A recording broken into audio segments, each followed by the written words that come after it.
जय हिंद, वंदे मातरम। स्वागत है आपके अपने YouTube channel tricky number 1 classes में। मैं पाल प्रवीण। आज के वीडियो में हम बात करेंगे जीव विज्ञान की शाखाओं के जो इम्पोर्टेंट अध्ययन है मित्रों, हम उसके बारे में इस वीडियो में चर्चा करेंगे। आप किसी भी एग्ज़ाम की तैयारी करते हैं उसके लिए वीडियो बहुत ही इम्पोर्टेंट होने वाला है। और वीडियो के लास्ट में आप सभी से एक क्वेश्चन पूछा है जिसका आंसर आप सभी कमेंट बॉक्स में देंगे। तो आइए मित्रों, शुरुआत करते हैं आज के पहले क्वेश्चन के साथ। पहला प्रश्न है, मधुमक्खी पालन का अध्ययन क्या कहलाता है। बहुत ही इंपॉर्टेंट प्रश्न है मित्रों। मधुमक्खी जो पालन का अध्ययन वह क्या कहलाता है, यानी किसके अंतर्गत मधुमक्खी का पालन किया जाता है। सही आंसर है इसका option number D, apiculture. Apiculture के अंतर्गत मधुमक्खी का पालन किया जाता है। आपने याद रखना है, बहुत ही इंपॉर्टेंट प्रश्न है। आपके एग्जाम में इसी तरह से प्रश्न बनते हैं जो बहुत ही इंपॉर्टेंट है। जितने भी इंपॉर्टेंट अध्ययन से संबंधित क्वेश्चन है वो हम सब इस वीडियो के माध्यम से डिस्कस करेंगे। अगला प्रश्न है मित्रों, रेशम कीट का पालन का अध्ययन क्या कहलाता है। बहुत ही इंपॉर्टेंट प्रश्न है मित्रों। रेशम कीट का पालन अध्ययन क्या कहलाता है। सही आंसर है ऑप्शन नंबर जो सी है मित्रों, सेरीकल्चर। सेरीकल्चर के अंतर्गत रेशम कीट का पालन किया जाता है। आपने याद रखना है, बहुत ही इंपॉर्टेंट प्रश्न है। आगे बात करते हैं। अगला प्रश्न है, मत्स्य पालन का अध्ययन क्या कहलाता है। बहुत ही इंपॉर्टेंट प्रश्न है मित्रों। मत्स्य पालन का अध्ययन क्या कहलाता है। सही आंसर है इसका option number B, pisciculture. Pisciculture के अंतर्गत मत्स्य पालन का अध्ययन किया जाता है। आपने याद रखना है, बहुत ही इंपॉर्टेंट प्रश्न है। आप किसी भी एग्जाम की तैयारी करते हैं उसके लिए वीडियो बहुत ही इंपॉर्टेंट होने वाला है। सभी लोग वीडियो के लास्ट तक बने रहें। और जो लोग हमारे यूट्यूब चैनल पर नए जुड़े हैं वो सभी लोग एक बार क्लास को शेयर और चैनल को सब्सक्राइब जरूर करें। अगला प्रश्न है, कवकों का अध्ययन क्या कहलाता है।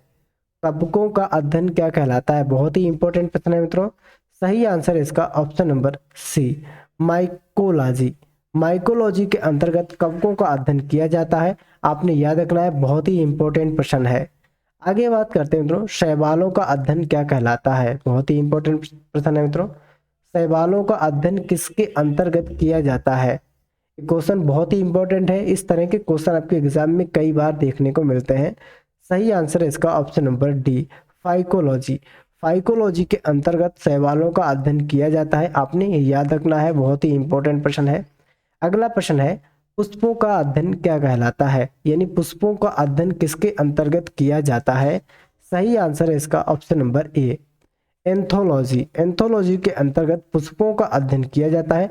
आपने याद रखना है, बहुत ही इंपॉर्टेंट प्रश्न है। आगे बात करते हैं मित्रों, फलों का अध्ययन क्या कहलाता है। बहुत ही इंपॉर्टेंट प्रश्न है मित्रों। फलों का अध्ययन क्या कहलाता है। क्वेश्चन नंबर 7 का सही आंसर है मित्रों option number A, pomology. Pomology के अंतर्गत फलों का अध्ययन किया जाता है। आपने याद रखना है, बहुत ही इंपॉर्टेंट प्रश्न है। इस तरह के प्रश्न आपके एग्जाम में कई बार देखने को मिलते हैं, तो सभी लोग अच्छे से इन क्वेश्चन को नोट करते जाएं। अगला प्रश्न है, पक्षियों का अध्ययन क्या कहलाता है। बहुत ही इंपॉर्टेंट प्रश्न है मित्रों। पक्षियों का अध्ययन क्या कहलाता है, यानी पक्षियों का अध्ययन किसके अंतर्गत किया जाता है। सही आंसर है ऑप्शन नंबर सी, आर्निथोलॉजी। आर्निथोलॉजी के अंतर्गत पक्षियों का अध्ययन किया जाता है। आपने याद रखना है। आगे बात करते हैं मित्रों। अगला प्रश्न है, मछलियों का अध्ययन क्या कहलाता है, यानी मछलियों का अध्ययन किसके अंतर्गत किया जाता है, हमको यह बताना है। सही आंसर है इसका option number D, ichthyology. Ichthyology के अंतर्गत मछलियों का अध्ययन किया जाता है। आपने याद रखना है, बहुत ही इंपॉर्टेंट प्रश्न है। आगे बात करते हैं मित्रों, कीटों का अध्ययन क्या कहलाता है। अगला प्रश्न है, कीटों का अध्ययन क्या कहलाता है, या कीटों का अध्ययन किसके अंतर्गत किया जाता है। सही आंसर है इसका option number A, entomology. Entomology के अंतर्गत कीटों का अध्ययन किया जाता है। आपने याद रखना है। आगे बात करते हैं मित्रों, वृक्षों एवं झाड़ियों का अध्ययन क्या कहलाता है। वृक्षों एवं झाड़ियों का अध्ययन किसके अंतर्गत किया जाता है। सही आंसर मित्रों इसका ऑप्शन नंबर जो डी है, डेंड्रोलॉजी। डेंड्रोलॉजी के अंतर्गत वृक्षों एवं झाड़ियों का अध्ययन किया जाता है। आपने याद रखना है। आगे बात करते हैं, सर्पों का अध्ययन क्या कहलाता है, यानी जो सर्प होते हैं मित्रों, स्नेक्स, इनका अध्ययन किसके अंतर्गत किया जाता है।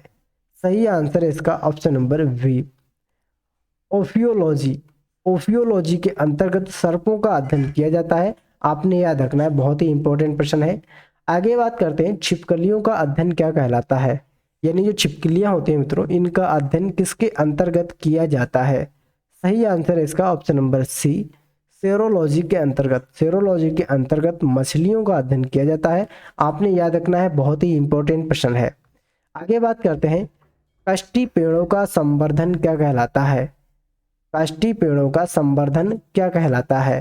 सही आंसर है इसका ऑप्शन नंबर सी, सिलिब कल्चर। सिलिब कल्चर के अंतर्गत काष्ठी पेड़ों का संवर्धन किया जाता है। आपने याद रखना है। आगे बात करते हैं मित्रों, उद्यान विज्ञान का अध्ययन क्या कहलाता है। उद्यान विज्ञान का अध्ययन क्या कहलाता है, बहुत ही इंपॉर्टेंट प्रश्न है। सही आंसर है इसका option number A, horticulture. Horticulture के अंतर्गत उद्यान विज्ञान का अध्ययन किया जाता है। आपने याद रखना है, बहुत ही इंपॉर्टेंट प्रश्न है। आगे बात करते हैं, फूलों की खेती का अध्ययन क्या कहलाता है। बहुत ही इंपॉर्टेंट प्रश्न मित्रों, फूलों की खेती का अध्ययन क्या कहलाता है। मित्रों यहाँ पर जो फूलों की खेती होती है उसका अध्ययन अलग तरीके से किया जाता है, और जो फूलों का अध्ययन किया जाता है आपका एंथोलॉजी के अंतर्गत, और फूलों की जो खेती होती है मित्रों उसका अध्ययन किया जाता है। उसका राइट आंसर है ऑप्शन नंबर जो डी है, फ्लोरिकल्चर के अंतर्गत। फ्लोरिकल्चर के अंतर्गत फूलों की खेती का अध्ययन किया जाता है, और फूलों का अध्ययन एंथोलॉजी के अंतर्गत किया जाता है। आपने याद रखना है, अलग अलग पॉइंट है दोनों। अगला प्रश्न है मित्रों, फादर ऑफ बायोलॉजी किसे कहते हैं। एक इस क्वेश्चन का आंसर आपको कमेंट बॉक्स में बताना है कि फादर ऑफ बायोलॉजी किसे कहते हैं। बहुत ही इंपॉर्टेंट प्रश्न है, आप सभी को इस प्रश्न का जवाब जो है कमेंट बॉक्स में देना है, और ये भी बताना है कि आपको हमारी क्लास कैसी लगी है। तो सभी लोग क्लास को एक बार सब्सक्राइब जरूर कर दें। मिलते हैं अगली वीडियो में, तब तक के लिए जय हिंद जय भारत।